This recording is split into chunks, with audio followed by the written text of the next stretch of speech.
Good morning, everyone. Guys, we're going to be talking about the price of fuel and how it's, why it's about to go up an order of magnitude. Now, before we go on to this video, we need to understand that the whole economy, by fuel as well, I mean petrol and diesel. So when the price of fuel goes up, everything goes up. Everything comes from fuel. Everything comes from energy. In the context that, think about anything. Think about any product that you've got. This little sign here. This little sign needed to be shipped from somewhere. Let me have a look. Made in China. So this was shipped from China. This would more than likely be put on a ship. That ship ran on diesel. The price of diesel goes up, the price of shipping goes up, and those costs are filtered down to me. So this will have gone up. Think about your domestically. Okay, you're in the UK. What about domestic food? Okay, it comes from our farmers in our country. Okay, what do they put in their tractors? Once they're in the tractors, where does that food go? It has to go somewhere to get processed. That is taken in trucks. Trucks use diesel. The price of diesel goes up. The price of that transport goes up. The price of your food goes up. So, guys, once the price of diesel, fuel, energy goes up, the price of everything goes up, guys. It's an inevitability. There's no way around it. There's no skullduggery that the government can do where they tell us it's not going up, but it really goes up, but they pretend it's not because they calculate it differently now. When the price of particularly diesel, because it's 30% more dense, but when we're talking about fuel, we're talking industrially, we're talking about diesel because that's what transport, shipping, you can argue aircraft, that's what it basically uses, a derivative of diesel, but we'll not go about aircraft, guys. So shipping, land transport, it all uses diesel, all right? And once the price of diesel goes up, there's no way around it, the price of everything goes up. So let me share this article with you guys from Politico about how so the sanctions that we've put in place to try and sanction Russia, all it's doing, guys, all these sanctions are doing is costing us.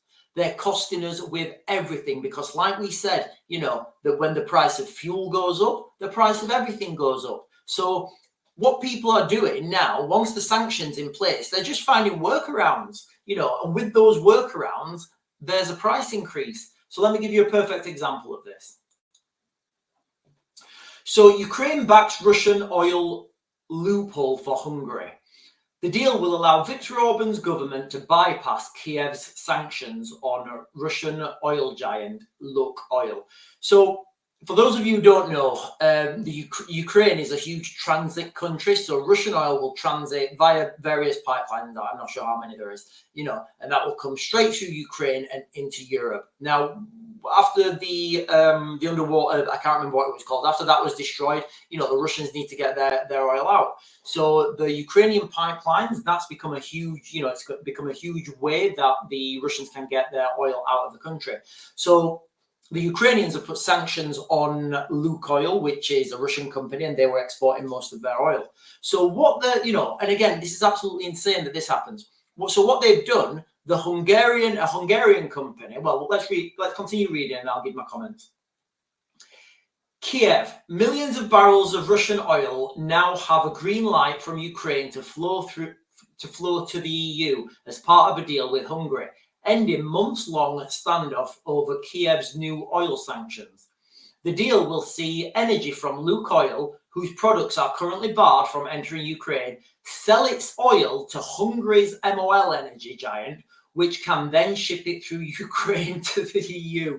Guys, this is absolutely absurd. It's so wild. I can't even find words. So what's happening now is you've got Russia here, and they're not allowed to sell and you've got Ukraine in the middle, all right? And Russia are not allowed to sell their oil to they are allowed to sell their oil to whoever can buy it, but the sanctions are in place.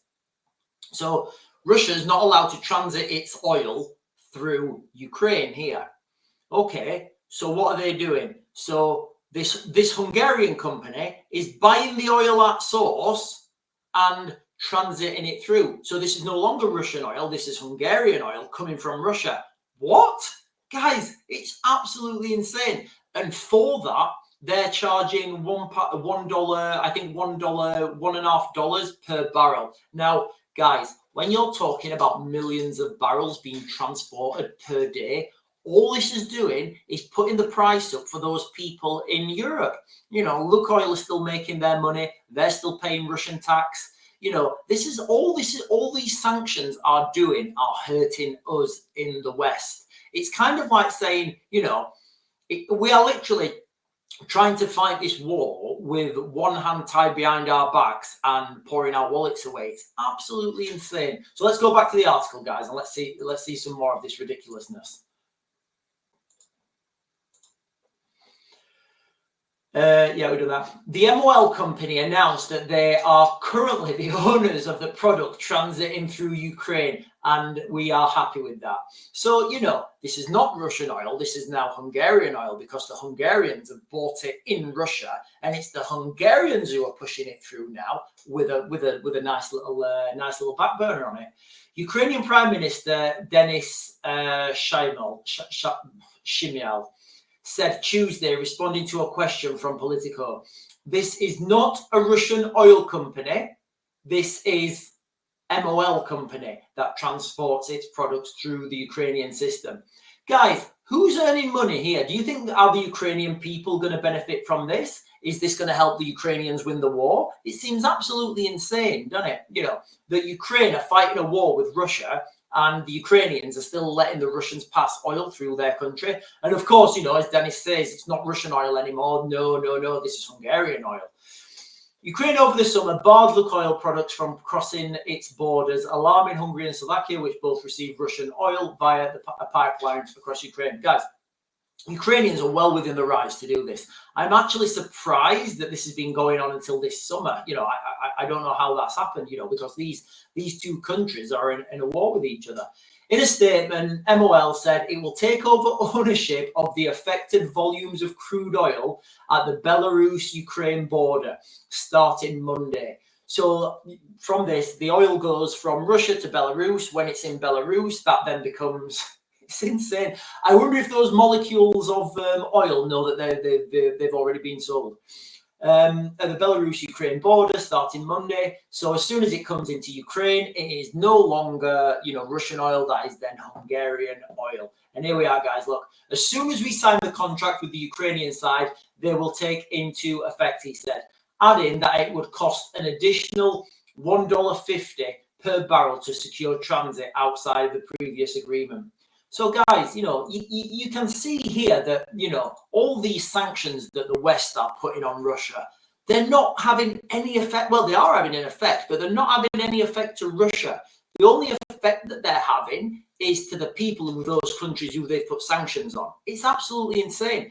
It just shows you how dependent we are on oil. It shows you that, you know, we can't live without it. You know, I don't see that, you know, solar and wind can fill that gap, guys. I really don't. I think the future is nuclear. I think we've had it for years, like over 50 years. I don't know why we're not building more nuclear plants, but that's just the way we are, guys. Absolutely insane. I'm going to leave it there, guys. I want this to be a short video just to show you guys how, you know, these sanctions are not having